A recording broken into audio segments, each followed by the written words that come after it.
Assalamu alaikum wa rahmatullahi wa barakatuh, chers frères et sœurs en islam.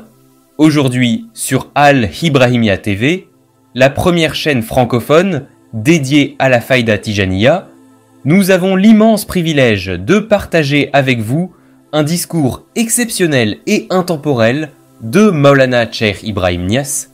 Ce discours, prononcé en 1971 à Kaduna, au Nigeria, est un véritable trésor spirituel et une source inestimable de sagesse.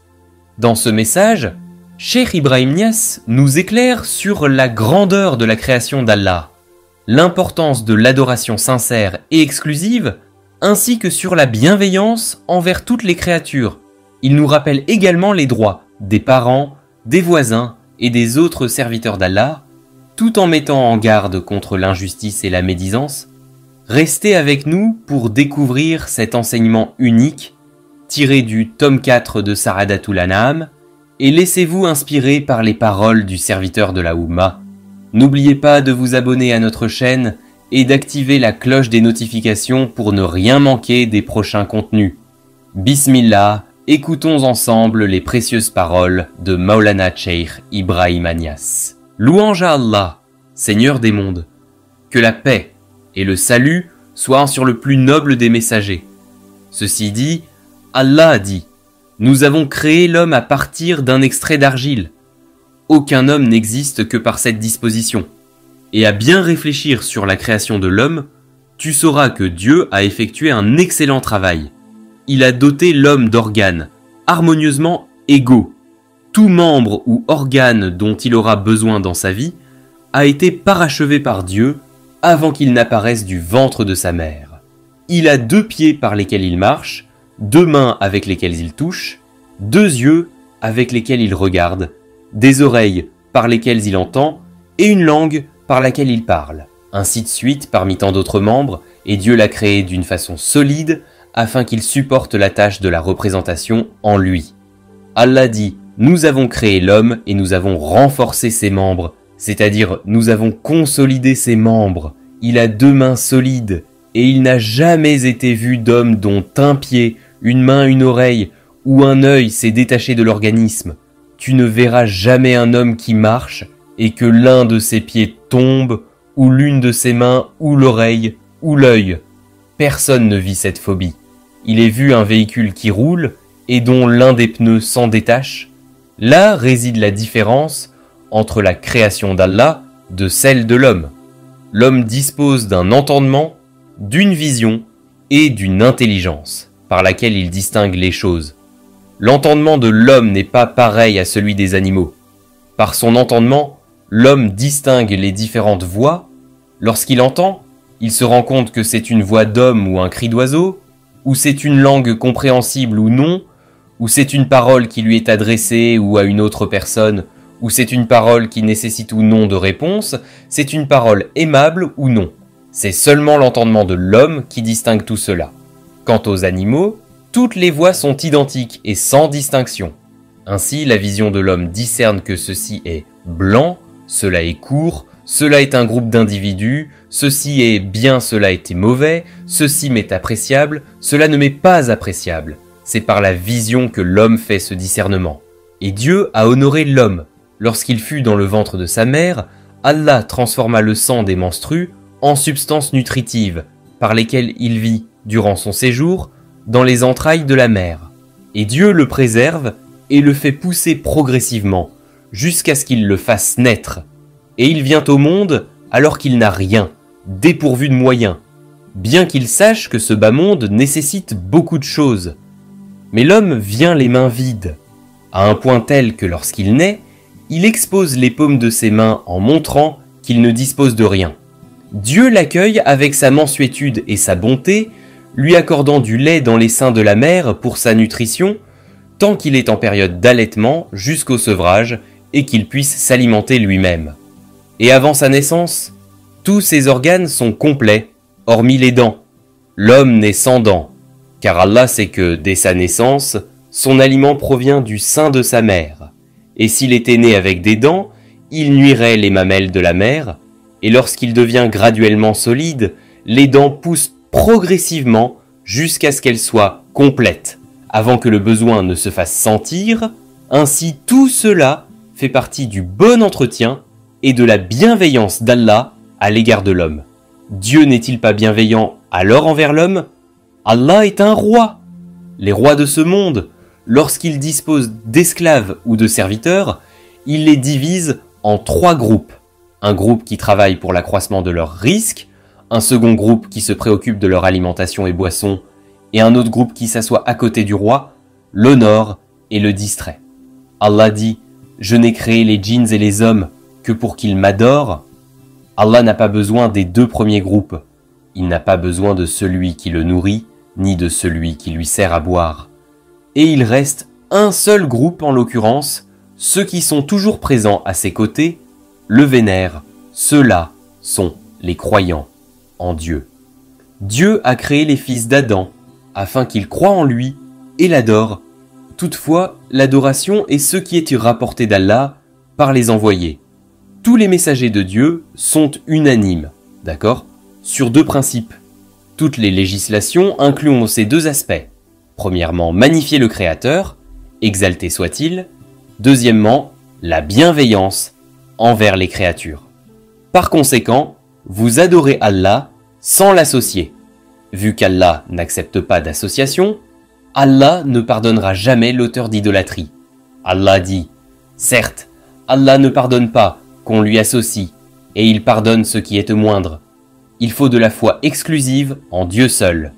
Il en est de même de l'adoration vouée à Allah seul. Après cela, la bienveillance envers toutes les créatures d'Allah, les humains d'abord, mais également toutes les créatures d'Allah, même le chat.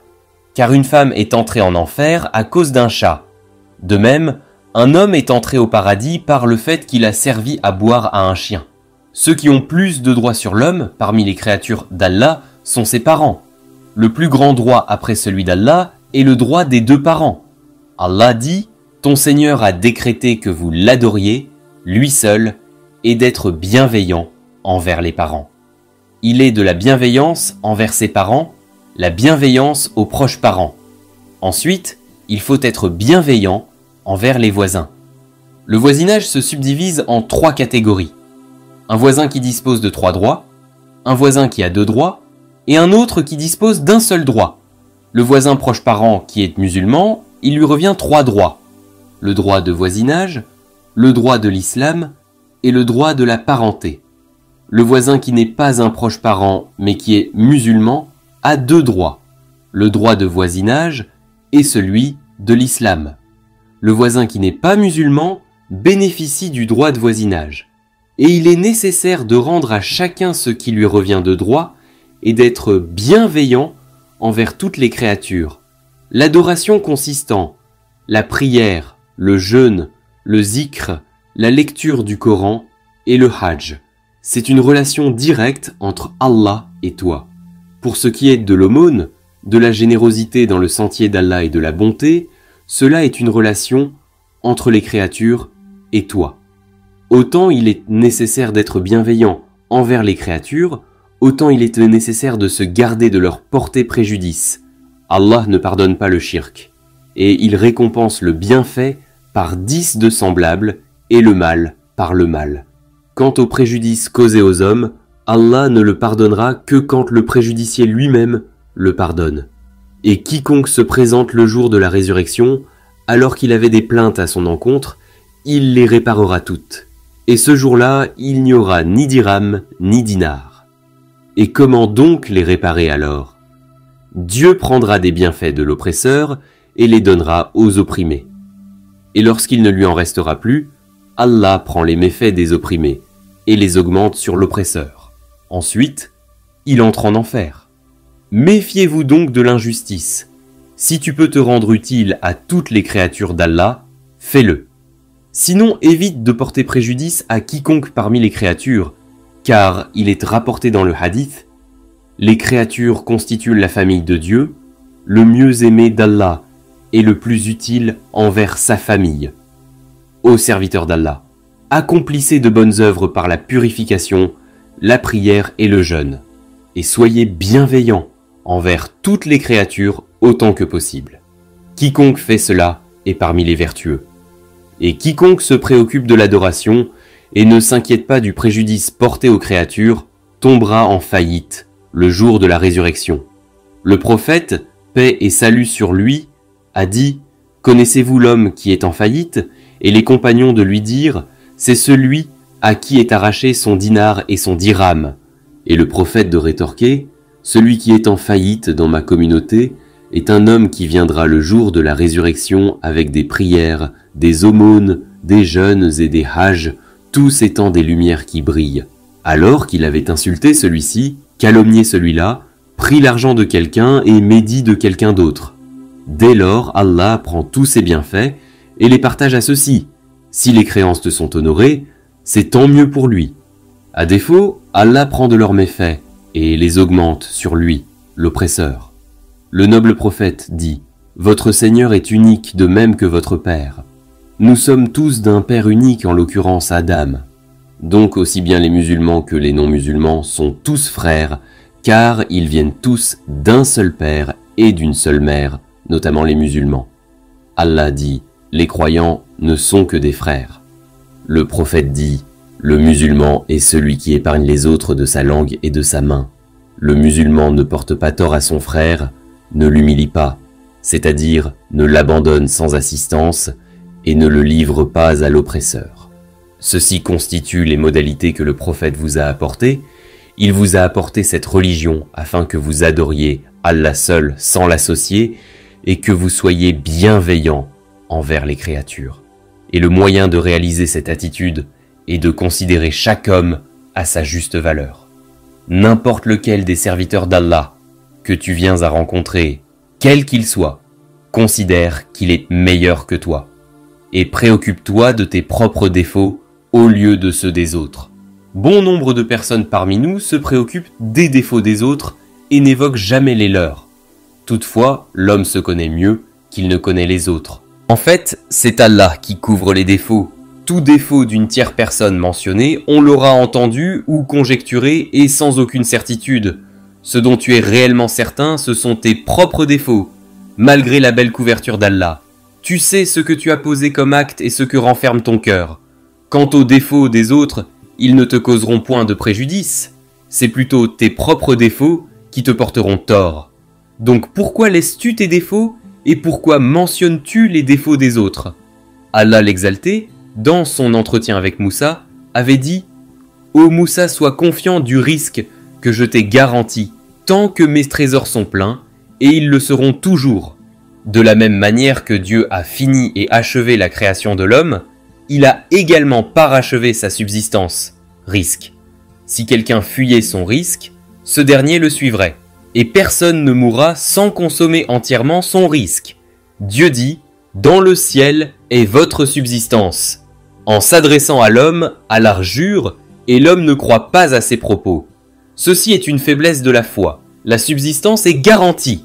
C'est pour cela qu'Allah dit à Moussa « Fais confiance à la subsistance que je t'ai garantie tant que mes trésors sont remplis. » Ensuite Allah dit « Ô Moussa, n'aie jamais peur d'un gouvernant tant que mon pouvoir existe et mon pouvoir subsistera pour toujours.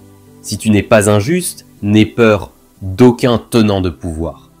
Mais pour l'injustice, il ne t'appartient pas d'être injuste envers un tenant de pouvoir, ni envers une quelconque autre personne. Tant que tu n'as pas tort, n'aie peur de personne, puisque le pouvoir d'Allah est permanent. Une troisième fois, Allah dit « Ô Moussa, ne te préoccupe pas de mentionner les défauts des autres tant que tu en as. D'autant plus que l'homme ne manque jamais de défauts. » Une quatrième fois, Allah lui dit « Ô Moussa, ne te crois pas à l'abri des ruses d'Allah tant que tu n'es pas entré au paradis, et même au paradis, car ton père Adam y était, et je l'en ai expulsé. Donc, ne te crois jamais à l'abri. » Une cinquième fois, ne cesse de combattre Iblis tant qu'il te combat, et il ne cessera jamais de te combattre. Ceci est le conseil d'Allah prodigué à son interlocuteur, Moussa. Donc, nous en déduisons ceci. Ne mentionne jamais les défauts des autres tant que tu en as toi-même. Chacun de nous a des défauts excepté les prophètes. Tous les hommes ont des défauts. Toutefois, les prophètes sont infaillibles et ne désobéissent jamais à Allah dans ce qu'il leur ordonne. Ils en seraient même incapables. Si un prophète voulait désobéir à Allah, il ne le pourrait pas. Et même le désir ne les effleure. Et Dieu leur a pardonné ce qu'il leur arrive, même à supposer qu'ils commettraient de péchés. Le plus noble parmi eux est le messager d'Allah. Allah lui a dit « Nous t'avons accordé une ouverture manifeste. À la fin des temps, Allah nous a honorés en nous rendant toutes choses accessibles, ce qui devrait nous obliger à renforcer notre foi. Mais malheureusement, c'est le contraire qui s'est produit. Dieu a dompté pour Daoud le fer, pour Sulayman le vent et pour Moussa la mer. Et Dieu a dompté tout cela pour nous. Nous voyageons dans l'espace, il a rendu flexible le fer, il nous est malléable à notre guise. De même, il nous a soumis la mer, les bateaux et les avions. De même, il nous a maîtrisé l'énergie. Par conséquent, nous devrions renforcer notre foi et obéissance à l'égard d'Allah. Extrait du tome 4, partie Sa'adatul. Anna. Chers frères et sœurs, chers condisciples, chers abonnés d'Al Ibrahimia TV, nous arrivons au terme de cette précieuse leçon tirée du discours de Maulana Cheikh Ibrahim Niass en 1971 à Kaduna, au Nigeria. À travers ces paroles, nous avons été rappelés à l'essentiel, l'importance d'une foi sincère, d'une adoration exclusive à Allah et de la bienveillance envers nos semblables. Ces enseignements intemporels sont une lumière pour notre chemin spirituel et notre vie quotidienne. Nous espérons que ce message vous a touché et inspiré à renforcer votre lien avec Allah et à cultiver des valeurs de paix, de justice et d'amour autour de vous. N'oubliez pas de vous abonner à Al Ibrahimia TV, de liker cette vidéo et de la partager pour que d'autres puissent également bénéficier de cet immense trésor spirituel. Activez la cloche des notifications pour rester informé de nos prochains contenus dédiés à la faïda Tijaniya. Assalamu alaikum wa rahmatullah.